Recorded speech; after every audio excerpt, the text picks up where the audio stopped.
Hey guys, welcome back to Two Skin to Scrap. Got a bit of a busy episode this week. Lots of things going on. We're converting the rear shock to an R6 and getting that frame back up and rolling. So, cue the credits, let's go.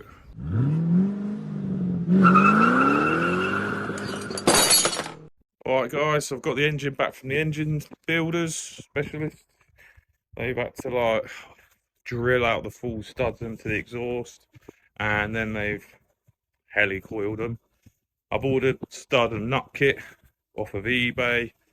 Originally they were cap heads, and I just don't think that's a good way of doing it. I've ordered stainless steel hardware this time, hopefully with a bit of copper grease or anti-seize I'll be able to make it so that the exhaust's ability to come off. Pretty chuffed with how it's come out. I'm just gonna mask off the exhaust ports and the inlet ports, and I'm gonna jet wash this. I'm gonna put it on the tripod, and you can just watch me jet wash my engine. Thanks.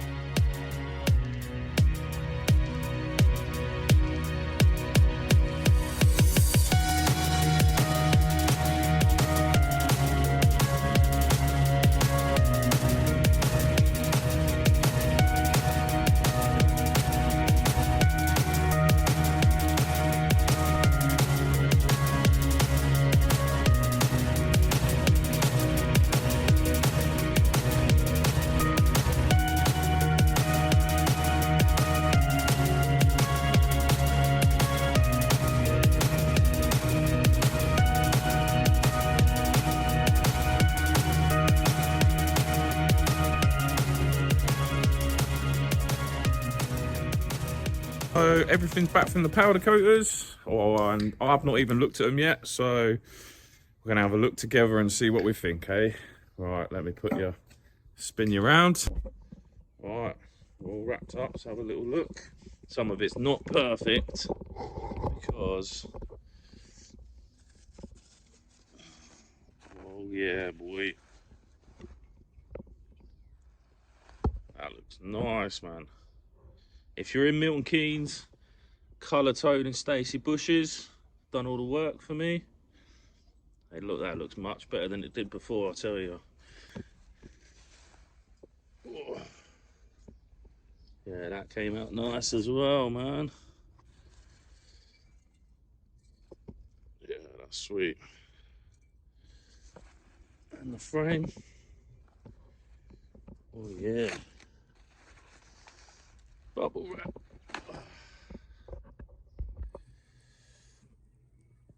Oh.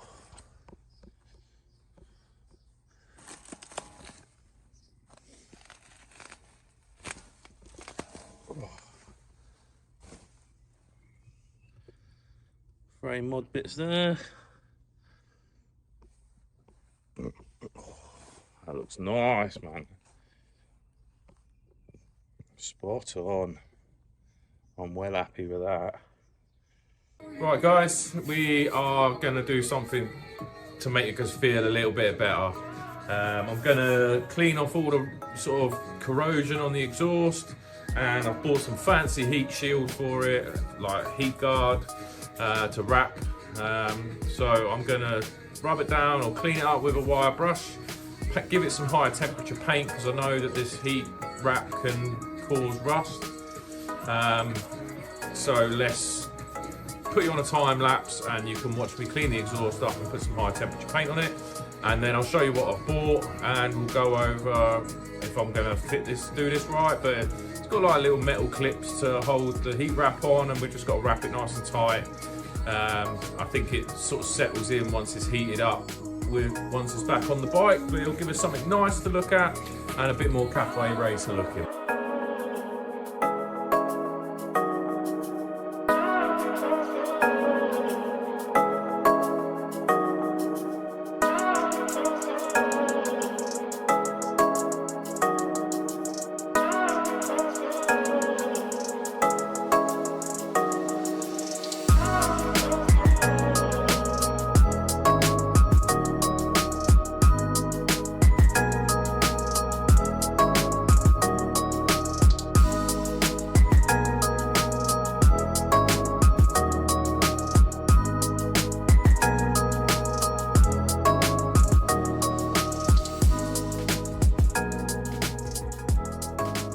the cure rust all cured.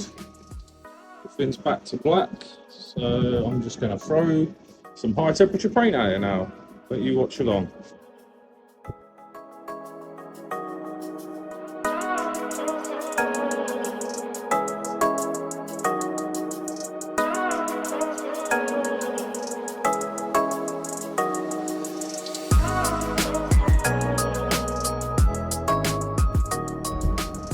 Right, that's the high temperature paint on.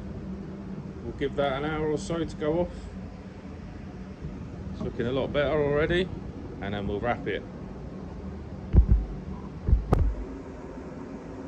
So this is the heat wrap I bought. I believe it's titanium coloured.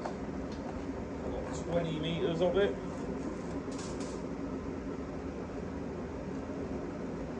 I've never done it before. I've had a little read up online. It says to soak it, but not too much. I think it's just to keep the fibres down, and it allows it to go on a bit easier. I've just taped up the tops of the headers so that those rings don't drop down while I'm trying to do it. I think I'm going to do that little middle section first, and then I'm going to use the wrap to hold that in place until I get down to the bottom. I'm going to leave it loose at the end because I have no idea how much I'm going to cut off at the end of the exhaust, and I'll finish up the wrap after I put the silencer on, and I'll put the last cable tie on at the end. So I'll stick you back on time lapse and you can follow along me making an absolute shit show of this heat wrap.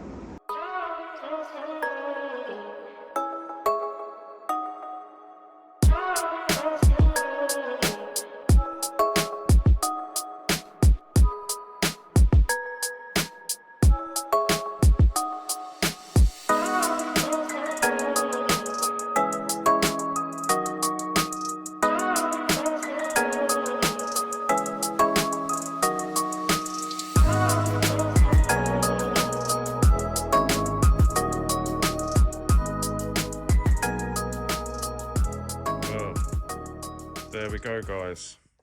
I've left the cable tie loose at the end because I don't know where I'm going to finish with the new exhaust being fitted. But a few little saggy bits, but nothing too bad. These are still loose, so we can still get them to fit properly. I don't think it's come out too badly at all. And once it's on the bike, it will fit right in with the old cafe racer look. Let me know what you think, guys. Should I have done differently? Anything? What you guys done? I soaked it. I've still got a bit of an itchy face. Hello guys, back at it again. Just gonna start putting this frame back together. I want to get it as a rolling chassis, just so that it brings a few parts back together again, and then that way it's like easier to move, easier to work on. Still got to paint the engine yet, so that'll probably come in the next episode, but I've got a few bits. I want to get the front end back on, I want to get the swing arm back on. I need to paint the bit that, like the rocker for the shock, so I can't put the shock back on yet, but I could probably put it in situ just so that it's in place and we can make sure it fits. So I'll stick you on time lapse and you can follow along and just watch me get this frame back together as quick as we can.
Right guys, yesterday I had an absolute nightmare with putting that rear wheel in the rear swing arm. I was going to cut down the video, but what I'll do is I'll leave that full time lapse. You can see how much I struggled with it. I was in a bit of a rush. Also, I didn't remember at all what I put back together, how I took it apart. So I stopped, had a break. I went away last night, picked up my daughter. We've spent a bit of time together. I've come back on it today, and I've made mistakes. So I'm just going to put you back on time lapse. I'm going to take the rear swing arm back out, flip it over because it's the wrong way round, and then I will start fitting the new rear shock.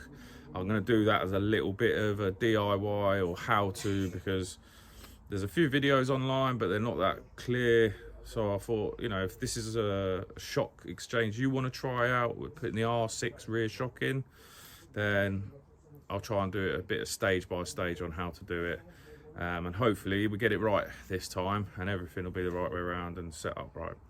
Right, I'm gonna take this rear swing arm back off, flip it over because it's upside down, and then we can set everything back up again and we can go into the rear shock. Thank you.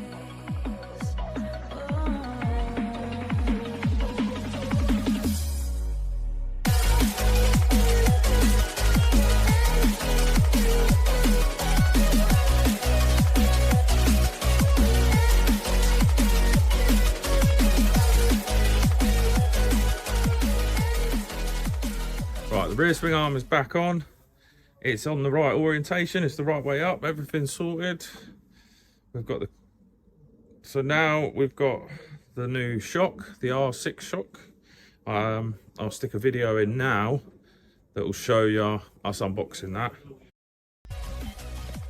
Right, parcel's arrived, guys. Let's have a little look at this. So I'm gonna do this one-handed. Dangerous time.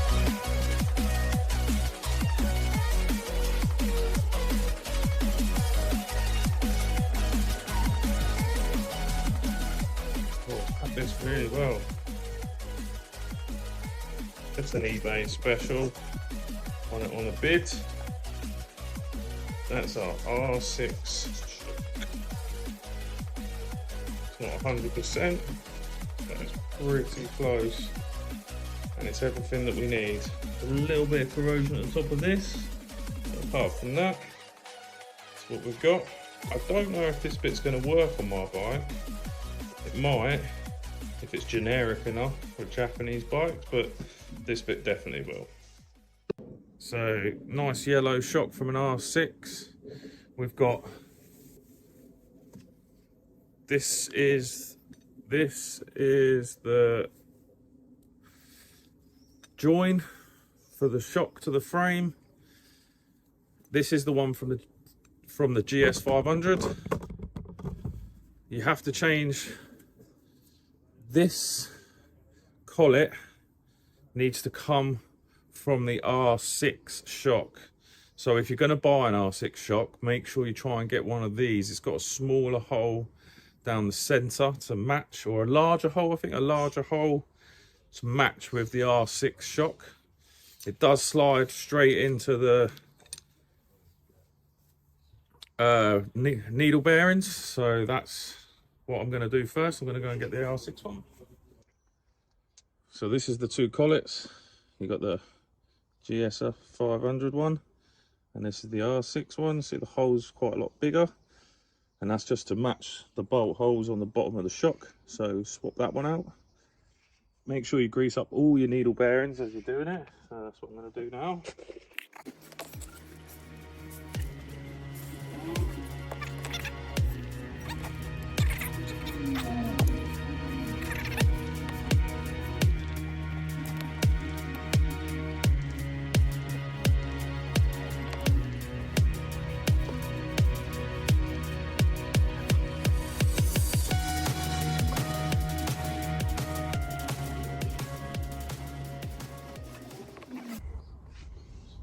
Reattach the long arms.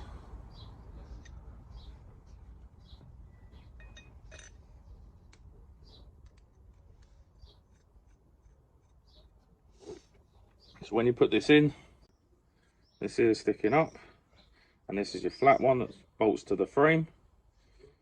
So just so that that's on the bottom, and your holes at your gaps at the top, just so you're more aware. I'm going to do the collet. I'll just clean all the crap off of this. Break, maybe give it a little wire worn out as well, because this one's pretty dirty.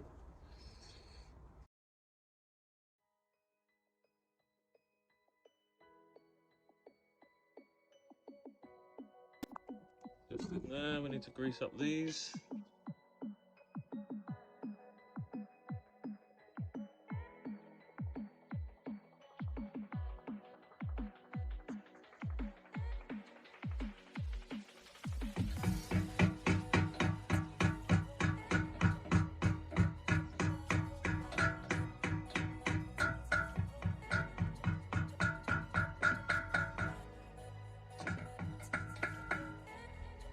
Alright, we'll start off hanging this.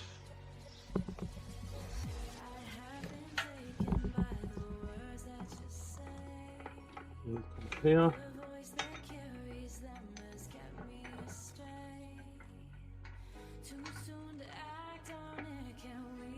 Nice R6 shot. Drop.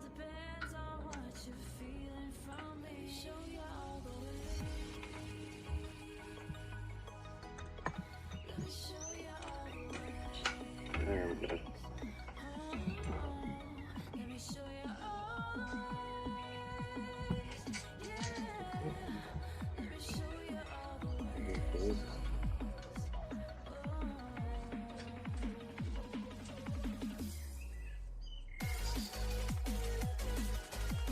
See? A little bit. Yep.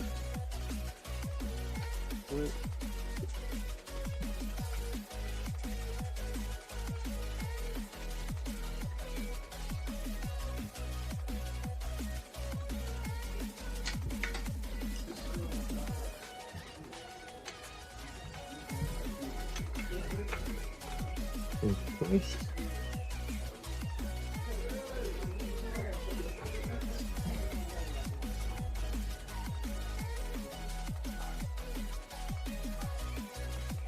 Again, they should be 14s and the bolt.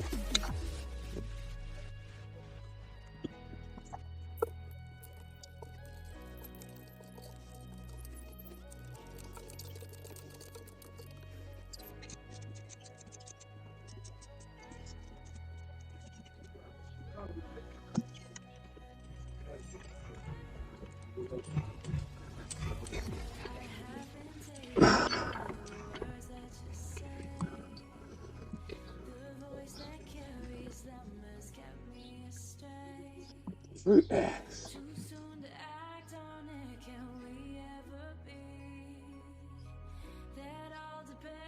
About 90.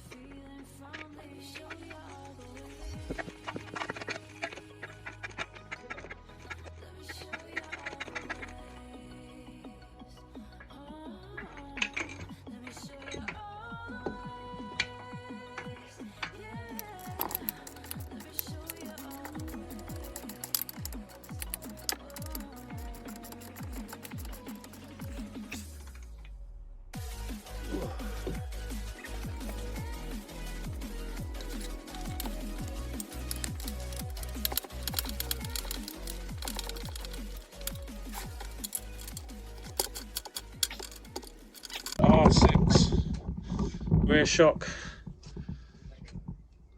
in your GS 500. It is very close down there, very close down there on my rear swing arm, but I did grind that back before it went to the powder coaters. I literally have a millimetre gap there. Well, there's the frame rebuilt. We've got a rolling chassis again. She's looking sweet. The rear shock's in. She looks pucker. A lot better than that rusty old one we had in there before.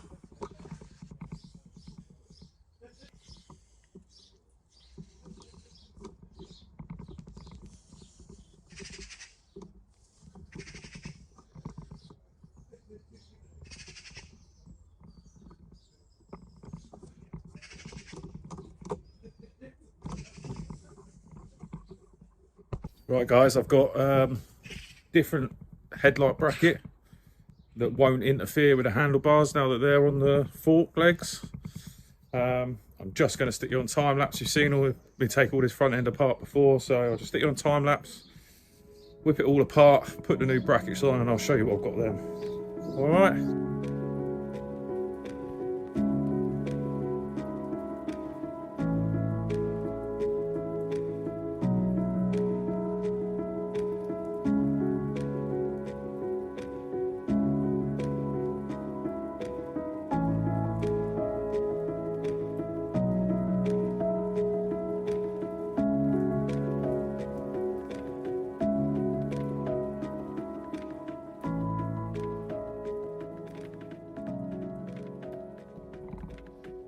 Yeah, I don't know if you can tell the difference on camera, but basically I think there's a lot more space and it's a lot cleaner in there. Now the indicators hold the lights to the bracket. I think the handlebars are no more interfering with it, so it's all nice and squared off. I might shorten these bolts now that I know where they go. Yeah, she looks a lot cleaner in my opinion. There's a lot more space behind there.